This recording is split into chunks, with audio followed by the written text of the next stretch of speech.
माननीय सभापति जी, मैं आपका धन्यवाद करता हूँ।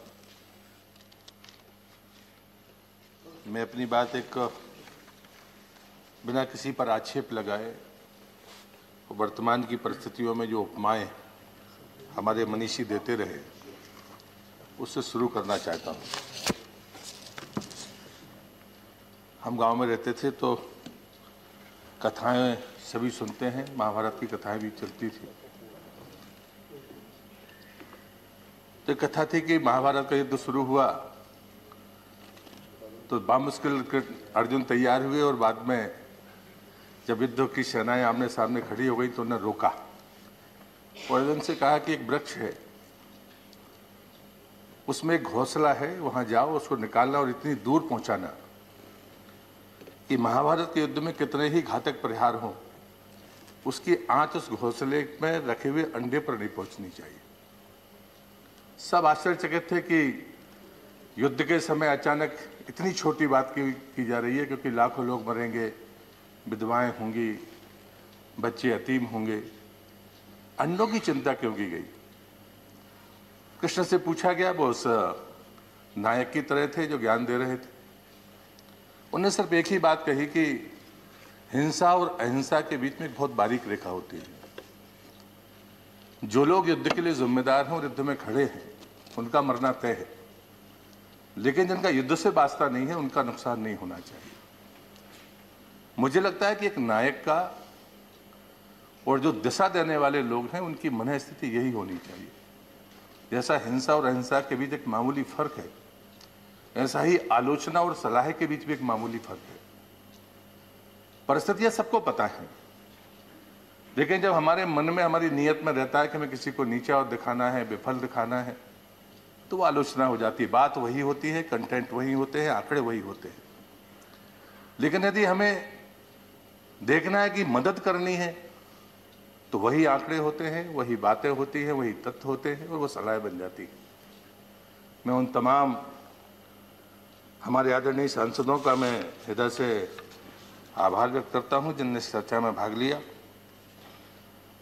जिस चर्चा की शुरुआत रेड्डी जी ने की, आदरणीय शुक्ला जी, चंद्रशेखर जी, सुब्रमण्यम जी, जिनकी बातों को मैं मानता हूं कि हमारे अधिकारियों ने भी नोट किया है, मैंने भी नोट किया है, सुजीत कुमार जी, केसी राममूर्ति जी, हमारे PKS श्री भवन, शायद मैं कुछ गलत, हाँ जी, श्री M राधा रेड्डी जी, श्रीमती जया बच्चन जी, आदरणीय श्री रामचंद्र सिंह जी, धन्नादास जी मैत्तई, श्री AD सिंह जी, नारायण दास गुप्ता जी, श्रीमती छाया वर्मा जी, ब्रजलाल जी, बंदना चौहान जी और अंत में श्रीमती प्रियंका चतुर्वेदी जी। मैं बिना ये सोचे कि कुछ ने आलोचना की है और किसने सलाह दी है, मैं सबका आभार व्यक्त करता हूँ। मैं अपने आध्यात्मिक गुरु जो इस दुनिया में नहीं है, उनके एक उदाहरण से इस चर्चा की शुरुआत करना चाहता हूँ। परम पूज्य बाबा श्री जी ने एक बार मुझसे कहा कि प्रश्न किया कि अचानक तूफान आ गया, सब कुछ बर्बाद हो गया, तुम अकेले हो, कोई दिखाने वाला नहीं है। फिर एक चौराहा आ गया, उस चौराहे से कहाँ जाना है कोई तुमको सलाह देने वाला व्यक्ति नहीं है, और जो दिशा सूचक है वो भी टूट कर कहीं दूर पड़ा है। आगे का रास्ता कैसे तय करोगे? सभापति जी, जब कोरोना का काल आया तो ये जो पर्यटन का दिशा सूचक था वो टूट कर कहीं दूर पड़ा था और सारे लोग देख रहे थे कि हमें किस दिशा में जाना है।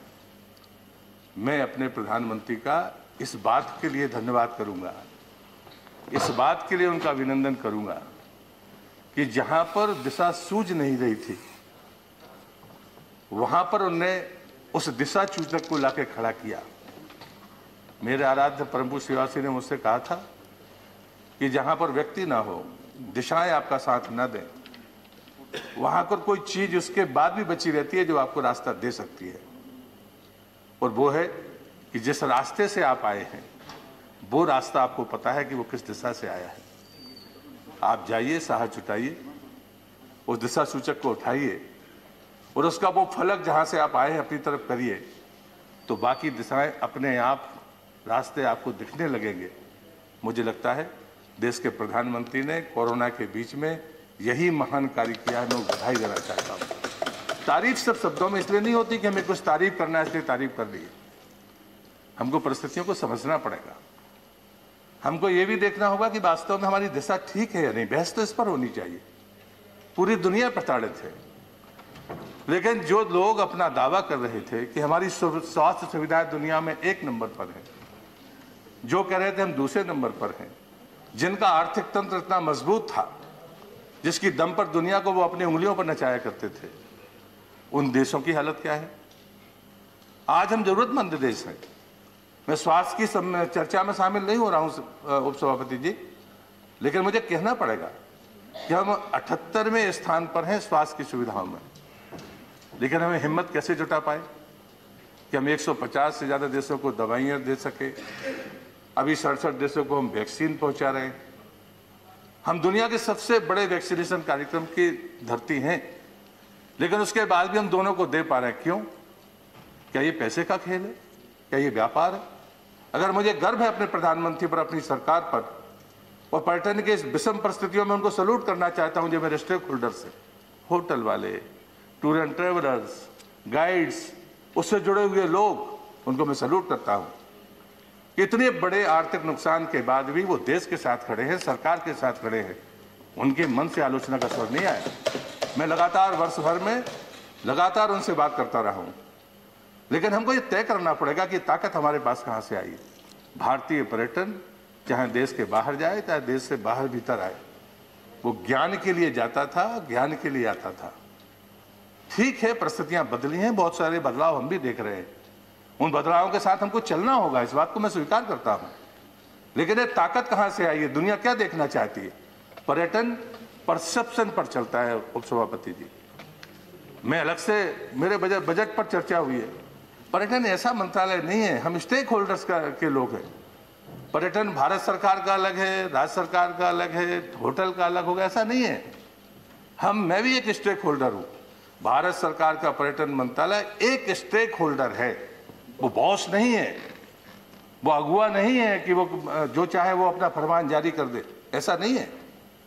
अगर जैसे हमारी बहन ने आखिरी में कहा, क्षमा चाहूंगा, आप अच्छा होती थी, बताती कि आज देश में जो परिवर्तन है उसमें महानगर संकट में है, बड़े होटल्स के ग्रुप संकट में है।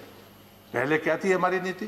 पहले नीति थी कि महानगरों में होटल की दम पर हम दुनिया के विदेशी पर्यटक को आकर्षित करते थे।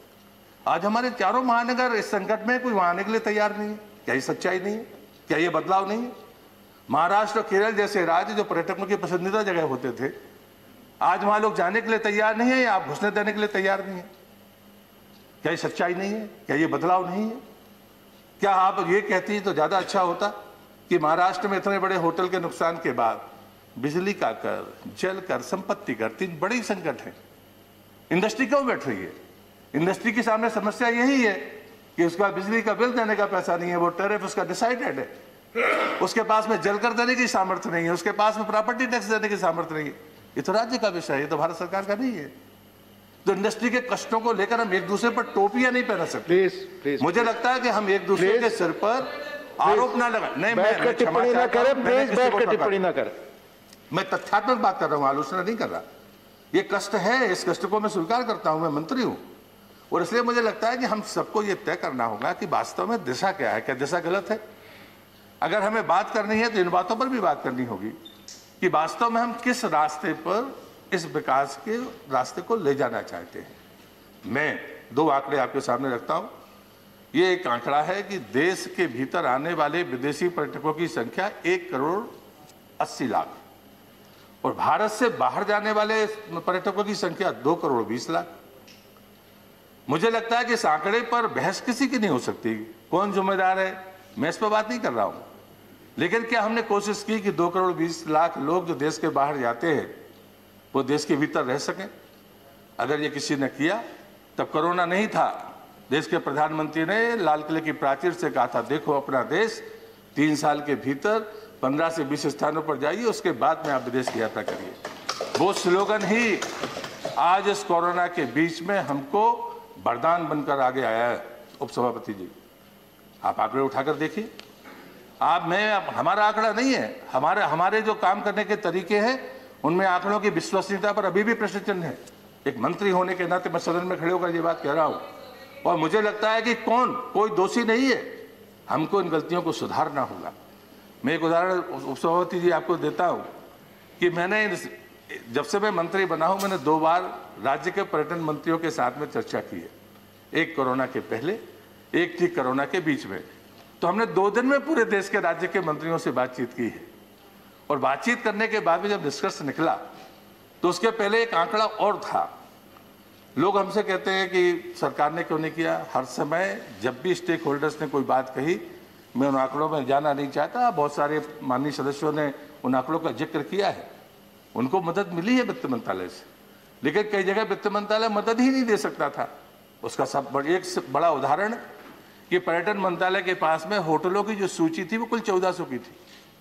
अब आप बताइए, सदन में बैठा कोई भी आदमी मानेगा कि देश में 1400 होटल होंगे, वो चाहे रजिस्टर हो या बाकी चीजें हों। जब मुझे ये बात पता चली तो मैंने स्टेक होल्डर से कहा कि एक तरफ से नहीं चलेगा। वित्त मंत्री जी ने भी यही बात कही, कोई आंकड़ा तो लेकर आइए कि जरूरतें किस क्षेत्र में है। इस देश में होटल इंडस्ट्री जैसा ऑर्गेनाइज्ड सेक्टर, उसमें काम करने वाले अनऑर्गेनाइज्ड सेक्टर में होंगे। मैंने देश में 4 साल अनऑर्गेनाइज्ड सेक्टर के मजदूरों के बीच में काम किया है, इसलिए मुझे दोनों का फर्क समझ में आता है। लेकिन नहीं था। लेकिन कोरोना के बीच में जब हमने कहा क्या रजिस्ट्रेशन नहीं हो सकता, हमें कोई अधिकारी को हस्तक्षेप नहीं कराना। आज 39,000 से ज्यादा होटलों ने निधि पोर्टल पर रजिस्ट्रेशन करा लिया। क्या ये पहले नहीं हो सकता था?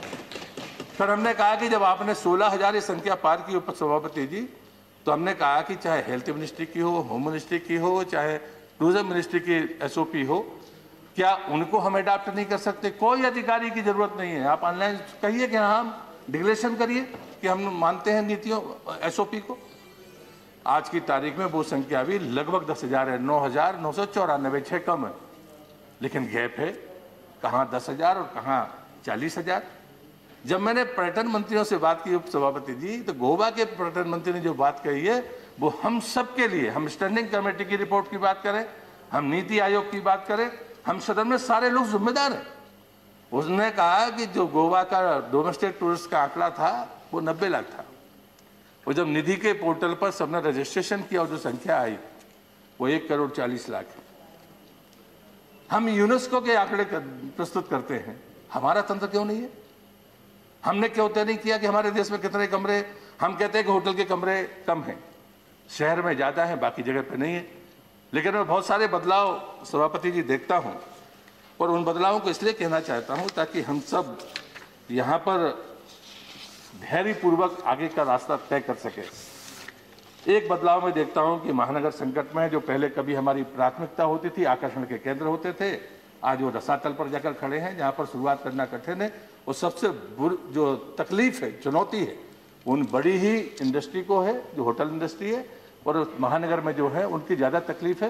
लेकिन अगर वो किसी दूसरी छोटे शहर में है तो वो आज सैचुरेशन पर है। ये अलग बदलाव है।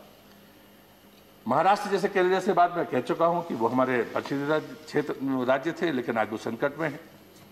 युवाओं की रुचि भी बदली है, दुनिया में भारत के प्रति दृष्टिकोण बदला है। जब ये परसेप्शन की बात करते हैं तो मैं 2 उदाहरण बड़ी विनम्रता के साथ देना चाहता हूं। हम लगातार कहते हैं कि पर्यटक पुलिस या बाकी चीजें, ये कानून व्यवस्था की बात है। मैं एक ऐसा मंत्री था जिसने पहले दिन ही कहा था कि मैं सोशल मीडिया पर हूं, अगर कोई भी राज्य में कानून व्यवस्था के कारण भी कोई गड़बड़ होगी या रेल में होगी, मैं उसे नैतिकता के रूप में स्वीकार करूंगा। करना पड़ेगा। आप इसको जितना बचेंगे उतनी तकलीफ होगी। क्या तकलीफ है आंकड़े सही बताने में?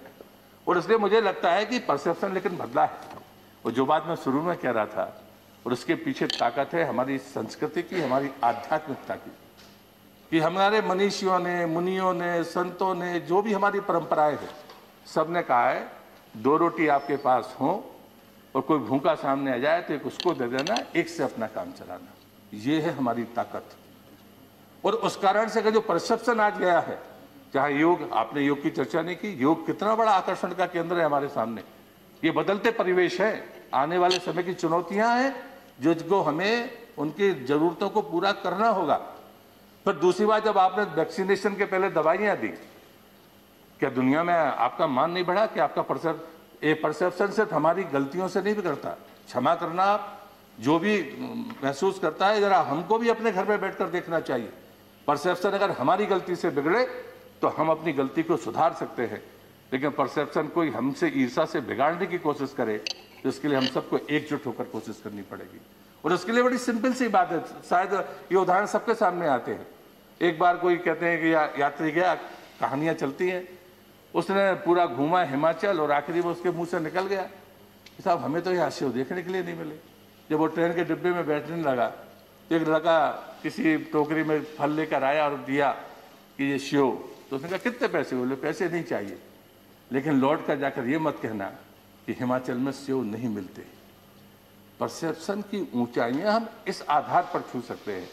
और इसलिए मुझे लगता है कि कई बार जब हम पर्यटन मंत्रालय की बहस में शामिल होते हैं तो हमें तय करना पड़ेगा कि हम सब स्टेक होल्डर हैं। और इसलिए गलतियों को, मैंने चीज़ों को लिखा है, जितने लोगों ने मुझे सुझाव दिए मैंने लिखे, और उनको लेकर ही सरकार भी आगे बढ़ेगी और उसके रास्ते हम खोजेंगे। लेकिन वही पर्यटक जो कल होटल में रहना पसंद करता था, आज वो होम स्टे में रहना चाहता है। वो वेलनेस टूरिज्म की तरफ आकर्षित हो रहा है। उसको लगता है कि नहीं, भारत सबसे पसंदीदा जगह है। और मैं आंकड़े देने के लिए तैयार हूँ, और स्टैंडिंग कमेटी में भी शायद वो रहा होगा कि जिस समय कोरोना आया था इस देश में, जितने भी विदेशी पर्यटक थे, लोगों ने अपने देश जाना सुरक्षित नहीं समझा, भारत में रहना सुरक्षित समझा। ये है सच्चाई हमारे उसके के वास्तव में भारत के प्रति लोगों का भरोसा क्या है। अब वो भरोसा आयुर्वेद के प्रति है, आयुष के प्रति है, वहाँ के हमारे होटल के अतिथि सत्कार को लेकर है। ये मूल्यांकन का विषय हो सकता है, और ये हमारे को इस बात का मूल्यांकन करना चाहिए कि उसका भरोसा किस बात पर था।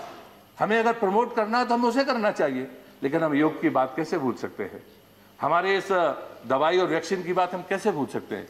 और मुझे लगता है कि मैं मानता हूं कि देश के बारे में जो सोचने का नजरिया है दुनिया में, ये तो मानना पड़ेगा कि कोरोना के बाद इसमें जबरदस्त बदलाव आया है।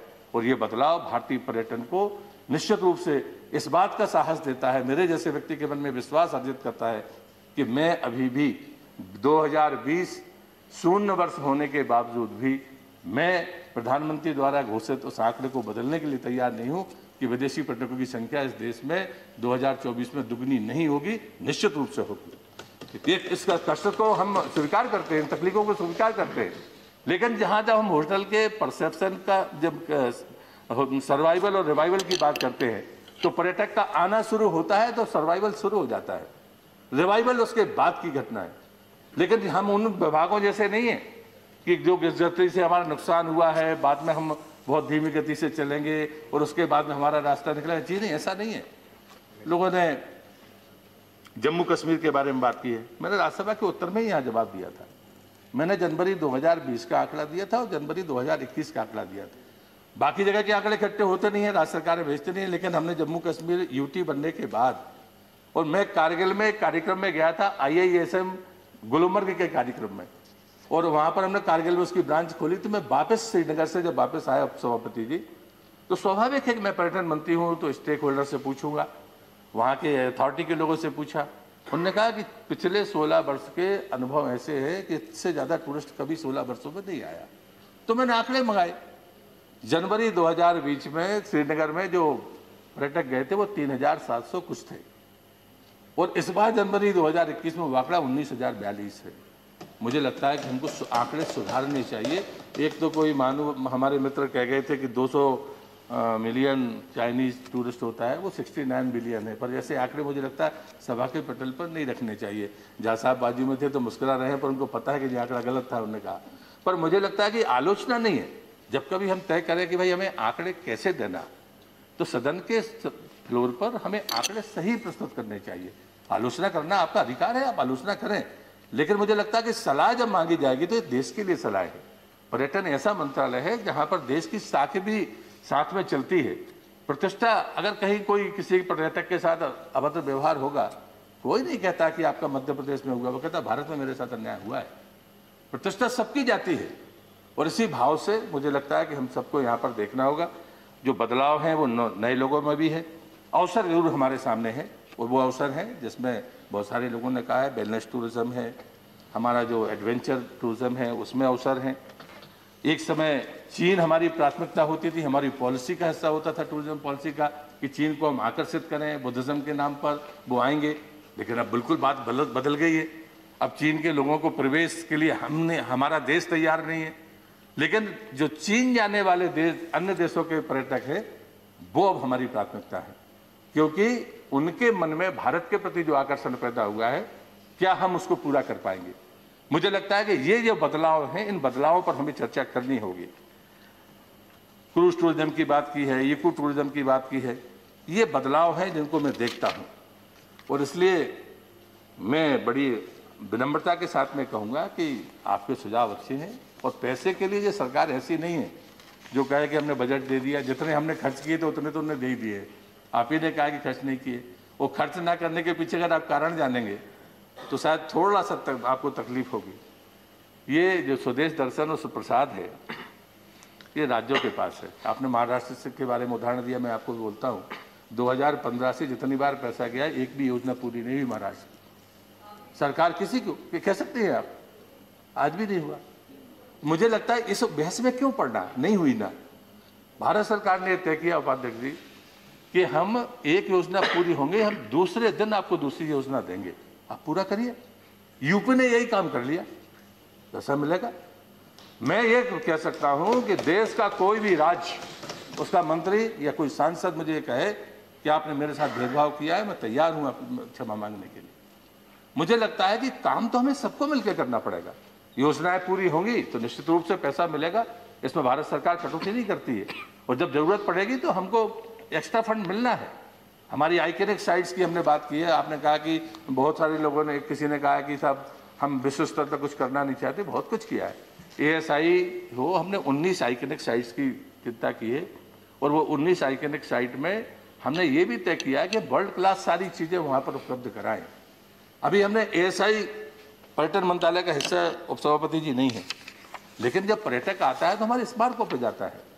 अब यहाँ पर जया जी नहीं है, 5 महीने पहले हमने तय किया, जब फिल्म इंडस्ट्री के लोगों से मेरी बातचीत हुई तो हमने उसी दिन उन्होंने कहा कि 1 साल लगता है एक स्मारक के फिल्म बनाने की परमिशन लेने में। मैंने कहा 20 दिन में आपको ऑनलाइन मिलेगी। मुझे गर्व है कि आज 26 फिल्मों की शूटिंग जम्मू कश्मीर में चल रही है, उसी का लाभ लेते हुए। मुझे लगता है कि दूसरा उन्होंने कहा कि 1 लाख रुपया लगता है, हमने कहा 50,000 रुपया, उसी समय 50%। इंडस्ट्री संकट में कहीं तो मूवमेंट शुरू होना चाहिए। आज़ादी का 75वां वर्ष है, आप आइकॉनिक साइट और वर्ल्ड हेरिटेज साइट को छोड़ दीजिए, आप किसी भी साइट में जाए, आप पत्रकार हों, आप फिल्म निर्माता हों, आप जो भी हों, सामान्य नागरिक हो, आप फोटोग्राफी करिए, आप वीडियोग्राफी करिए, आपको कोई रोकेगा नहीं। अगर जहाँ पर भी जिन भी मॉन्यूमेंट्स में हमारे लाइट एंड साउंड है, लाइट हो या लाइट एंड साउंड हो, वो स्मारक 9 बजे तक खुलेंगे। अगर डिस्ट्रिक्ट एडमिनिस्ट्रेशन तैयार है तो हम 10 बजे तक खोलने के लिए तैयार हैं। ये हो चुका है। लेकिन मुझे लगता है कि अगर हमें जानकारी नहीं है तो हमें जानकारी ठीक करनी चाहिए। और जब कभी बात आई थी कि भाई विदेशी पर्यटक आएगा, तब चाइनीज को हम फोकस कर रहे थे। तो हमने एक बात तय की थी कि जिस भी हमारे स्मारक पर 1 लाख से ज़्यादा विदेशी पर्यटक जाएगा और वो अगर हिंदी और अंग्रेजी में कंफर्टेबल नहीं है तो हम उसकी भाषा में साइनेज लगाएंगे। सांची में हमने सहेली में लगाया, श्रावस्ती, सारनाथ और नालंदा में हमने चाइनीज में लगाए। हमने कोरियंस की संख्या 90,000 पर पहुंच गई है, हमने कहा कोरियंस को लगाई। ये काम हमें करने होंगे, इस बदलाव को हमें स्वीकार करना होगा। वेबसाइट की बात की है, मैं समझता हूं कि 1 महीने बाद देश की हमारी सभी भाषाओं में होंगी। प्रधानमंत्री जी ने कहा है कि UN की भाषा में हमारी वेबसाइट होनी चाहिए। आज भी इनक्रेडिबल इंडिया 8 भाषाओं में है, लेकिन हम मानते हैं इस बात को, इस मांग को हम स्वीकार करते हैं कि कम से कम हमारी लोकल लैंग्वेज में हमारी साइट पर उपलब्धता होनी चाहिए। हम जब ये मानते हैं कि हमारे नेशनल हाईवे हैं, तो ऐसी स्थिति में हमें क्या टूरिज्म हाईवे नहीं बना सकते कि टूरिज्म हाईवे तो कॉन्सेप्ट हमारा सिर्फ इतना ही है जो मार्ग ज़्यादा चलते हैं। अब कोई सरकारी गैर सरकारी उपाध्यक्ष नहीं है। हम चाहते हैं कि हमारी साइट पर उस पूरे रूट पर जितने भी होटल्स हों, रेस्ट हाउस हों, पब्लिक एमिनिटीज़ बेहतर हों, उन सबका उल्लेख वहाँ पर हो। कौन कहाँ जाना चाहता है वो तय करे। आंकड़े इतने खराब नहीं हैं। आप किसी भी हिमालयन स्टेट की बात करिए, हम जनवरी 2020 में जहाँ थे हम उससे ऊपर हैं। आप गोवा की बात करिए, आपने एयर बबल की बात की है। इन सारी योजनाओं का लाभ मिलने के बावजूद भी मेरे जैसा आदमी संतुष्ट नहीं है। ये हम सबको स्वीकार करना पड़ेगा। अभी बहुत तेजी से चलने की जरूरत है। जब हम अपने डोमेस्टिक टूरिस्ट को नहीं संभाल पा रहे हैं, तो कल के दिन जब विदेशी पर्यटक आएगा तब हम क्या करेंगे? ये चुनौती देश के सामने है, मैं स्वीकार करता हूँ। एक तरफ वो इंडस्ट्री है, वो महानगर है, वो प्रदेश है जो कोरोना के कारण खड़े नहीं हो पा रहे हैं, उनका कष्ट अलग है, उनकी चुनौतियां अलग हैं। लेकिन जो चीज जहां पर कोरोना नहीं है और डोमेस्टिक टूरिज्म के कारण सैचुरेशन है, वहां पर अगर विदेशी पर्यटक आएगा तो क्या हम संभाल पाएंगे? ये चुनौती अलग है, उसकी तैयारियां भी सरकार कर रही है। जब मैं वेलनेस टूरिज्म बोर्ड की मैंने अध्यक्षता की तो बड़े एम्स के डायरेक्टर से लेकर सारे लोग उसमें होते हैं, सबने माना कि वेलनेस सेंटर्स जितने उपसभापति जी हमारे हैं वहाँ कमरे नहीं है, सुविधाएं वैसी नहीं है। क्या होटल और उनके बीच में कोई कोऑर्डिनेशन हो सकता है? आपको इस रास्ते पर जाना पड़ेगा और इसलिए अनेक सुझाव हो सकते हैं। और मैं चाहता हूँ, सदन से यही प्रार्थना करता हूँ कि हमको मिलने चाहिए, हमारी स्टैंडिंग कमेटियों की बैठकों में हमें और धारदार होकर रचनात्मक सुझाव देने चाहिए। नीति आयोग जो निर्देश देता है या हमको दिशा निर्देश देता है, उनसे इतर भी हमको नए सिरे से सोचना होगा। देश के सामने जो परिस्थितियां अभी हैं, उन परिस्थितियों में हमको इस आपदा में बेहतरीन अवसर का अंदाजा मिला है। बेहतरीन अवसर हमारे सामने है। जो प्रधानमंत्री जी कहते हैं वो गलत नहीं कहा, वो अवसर हमारे सामने है। उस संभावना के कारण मैंने आप सबको इस बात को लिए कहा है। और मैं अंत में वैक्सीन को लेकर एक बात कहूंगा कि एडमिरल जनरल ने जब टीका बनाया था चेचक का, तो सबसे पहले कहते हैं उसने अपने को लगाया था और उसको लगा कि जितने ये गाय चराने वाले हैं इनको चेचक नहीं होता, उनको सपोज फपोले पड़ जाते हैं। उसके लिक्विड को लेकर उसने अपने भीतर इंजेक्ट किया और फिर बाद में चेचक का टीका लगाया और बाद में उसको उसका इफेक्ट नहीं हुआ। उपाध्यक्ष जी, ये उदाहरण मैं इसलिए दे रहा हूँ, वैक्सीन राजनीति नहीं है।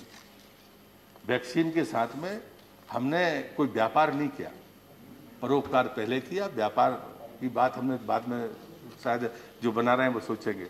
लेकिन हमें समझना पड़ेगा कि देश के वैज्ञानिक इस विषम परिस्थिति में, देश के वैज्ञानिक, देश का नेतृत्व और देश इस एकजुटता के साथ खड़ा हुआ। उसके बाद डोमेस्टिक टूरिस्ट ने जिस प्रकार भारतीय पर्यटन को संभालने का काम किया है, मैं इस सदन में खड़े होकर आपके माध्यम से देश को धन्यवाद करना चाहता हूं, उनको सल्यूट करना चाहता हूं। मैं उन तमाम स्टेक होल्डर्स की उनकी कठिनाइयों को मैं समझता हूं। जो मैडम चौहान जी ने जो कहा है, मैं खुद अभी जो आपने समस्याएं बताई हैं, उन समस्याओं को लेकर अभी स्टैच्यू ऑफ यूनिटी पर जो लगातार 3 दिन की कॉन्फ्रेंस रही है, उसमें मैं विजुअल बाकायदा जुड़ा रहा हूं। और आप उनसे अगर पूछेंगे तो मैं खुद उनके प्रतिनिधि को लेकर मंत्री एविएशन मिनिस्टर के साथ जाकर मिला था। इस बीच में जितने भी ग्रेविएशंस हमारे पास में आए, पैसा हमको वापस नहीं मिल रहा, इवन जो हमारे टूर एंड ट्रेवलर्स हैं उनको भी, लेकिन मैंने उनसे भी ये बात कही है कि जैसे होटल के लोग एक प्लेटफॉर्म पर आए हैं, कृपया आप भी आइए। मैं आपसे ही पूछूंगा, मेरी जगह पर आप होंगे और आप कहें कि साहब टूर एंड ट्रेवल्स को मदद करनी है, मेरे पास डेटा नहीं है, मैं किसकी बात पर विश्वास करूँ? कल के दिन आरोप मुझे पे ही लगेंगे कि आपने इसको अपने चहेते को पैसा दे दिया। कोई आंकड़ा नहीं है, क्षमा करिएगा। और जहां तक सवाल गाइड्स का है, पिछले 6 साल से विवाद चल रहा था गाइड का, रीजनल गाइड्स का, उसका समाधान मैंने किया है। और उसके बाद में टूरिस्ट फैसिलिटेटर कोर्स हमने शुरू किया, जिसमें 5,500 से ज़्यादा लोग पंजीकृत हुए। उसमें से 2800 लोगों ने भी एग्जाम दिया है, क्योंकि बीच में बच्चे आए नहीं थे, तो 4 बार वो एग्जाम बाकी किस्तों में आगे बढ़ा है। रिजल्ट एक साथ आएगा। 1 हफ्ते के भीतर हमारे पास में लगभग 2900 टूरिस्ट फैसिलिटेटर्स होंगे, जो कम से कम जहां जहां पर भी वो के रहने वाले हैं उनके पास में इतनी तथ्यात्मक जानकारियां होंगी। अगर वो गाइड बनना चाहते हैं तो उनको एक यूएन की भाषा और हमारी कोई स्टेट की एक लैंग्वेज का अध्ययन करना होगा। अगर वो उस राज्य में हैं और जानते हैं तो वो सिर्फ एक यूएन की भाषा को सीखें और उसके बाद हमको गाइड की मान्यता देंगे। क्योंकि अभी मैंने एएसआई के साथ में शुरू किया है कि मॉन्यूमेंट्स हमारे पास कुल 3,772 रजिस्टर है, लेकिन देश में वो संख्या तो 10,000 से ऊपर है। हमने उसकी रिलिस्टिंग का काम शुरू किया है। कुछ राज्य के मॉन्यूमेंट्स हैं, दक्षिण में इतने विशाल दिव्य और भव्य मंदिर हैं जो ईशा पूर्व के हैं, क्या उनको हमें नहीं बताना चाहिए? जो चीजें जब कोई पैदा नहीं हुआ था तब हमारे पास में कला, संस्कृति और गान सब कुछ था। यही तो हमारी पूंजी है, इस पर गर्व नहीं करें। अब जिनने गर्व नहीं किया शायद वही संकट में है। मुझे लगता है इस पर गर्व करना होगा, क्योंकि पर्यटन सिर्फ मौज मस्ती का काम नहीं है, ज्ञान के आदान प्रदान का भी काम है।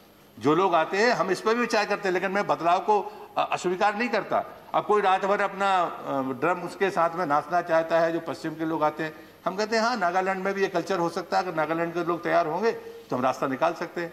तो मैं किसी चीज़ को इनकार नहीं कर रहा, लेकिन एक बात मैं ज़रूर कहूँगा कि हम इन आंकड़ों के साथ न्याय नहीं कर पाएंगे, बल्कि हम एक बेहतर स्थिति में हैं। देश के सामने जो प्रतिष्ठा देश की है वो काफ़ी ऊंचाइयों पर गई है, और वो गई है इस सच को हमको स्वीकार करना पड़ेगा कि देश के प्रधानमंत्री की दूरदर्शिता के कारण गई है।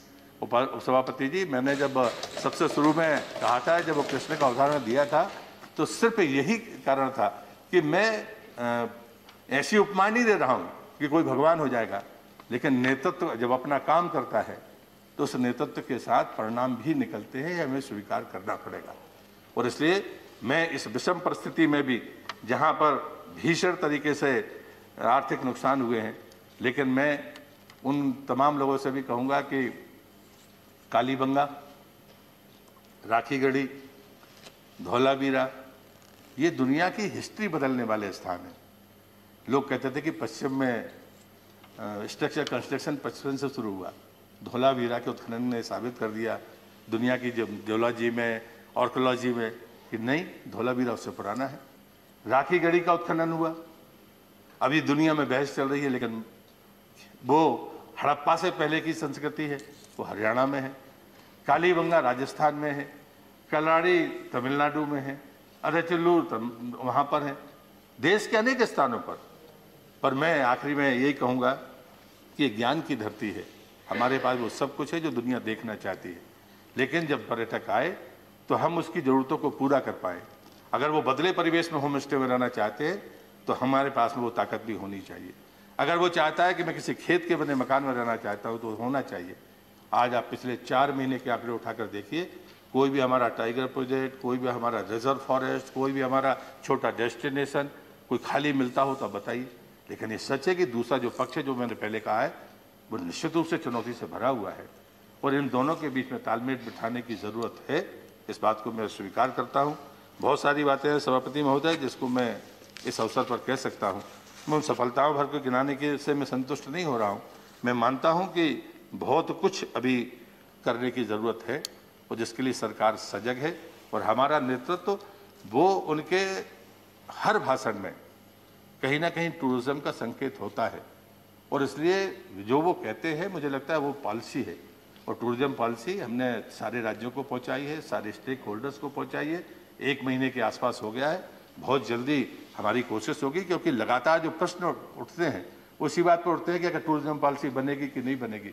पर मुझे लगता है कि इस बदलाव के बाद जो पॉलिसी बनेगी वो दुनिया में वही स्थान प्राप्त करने के लिए बनेगी जो भारत का लक्ष्य है। और हम पूरा विश्वास करते हैं कि 2014 में हम 65वें स्थान से 5 वर्षों में 34वें स्थान पर आए थे। हमारी यात्रा 34 में से 1 नंबर की जानी थी, 1 वर्ष 0 वर्ष हो गया। लेकिन उपसभापति जी, मेरा भरोसा है देश की जनता पर, यहाँ की संस्कृति पर, यहाँ के मूल्यों पर, हमारे देश के नेतृत्व पर, कि मैं आंकड़ा बदलूंगा नहीं। जो लक्ष्य हमने तय किया है 2024 में वो प्राप्त करेंगे। चुनौतियाँ हैं, कठिनाइयाँ हैं, और कठिनाइयों को सुगमता से पार करेंगे। और मैं यही प्रार्थना करते हुए अपनी बात को यहाँ पर समाप्त करूँगा कि हम सब यही मानकर चले कि हम सब साथ हैं। देश के लिए पर्यटन मंत्रालय कोई अलग से ऐसा मंत्रालय नहीं है जिसकी जिम्मेदारी मैं नैतिक रूप से या संवैधानिक रूप से ले सकूं। नैतिक रूप से तो ले सकता हूं, संवैधानिक रूप से नहीं ले सकता हूं। और इसलिए ऐसे बहुत अनेक काम हुए हैं जिनको शायद मैं लंबा कह सकता हूं, लेकिन समय की अपनी मर्यादा है। आपने मुझे पर्याप्त समय दिया है, और मैं पहले तो सोच कर लाया था कि कहूँगा, लेकिन मुझे लगता है शेर को कहकर ही अपनी बात खत्म कर देता हूँ। सामान्यतः शेर में पढ़ना मुझे आता नहीं है, लेकिन जैसा हम सदन में पढ़ते हैं, सुनते रहते हैं कि बहुत सारे लोग हैं जो मन में मानते होंगे कि नहीं। और मैं सच में हृदय से धन्यवाद करता हूँ, किसी भी सदस्य ने कोई ऐसी आलोचना नहीं की जो मन को दुखा दे या कोई गलत दिशा में हो। आपने सबने सही बात कही है।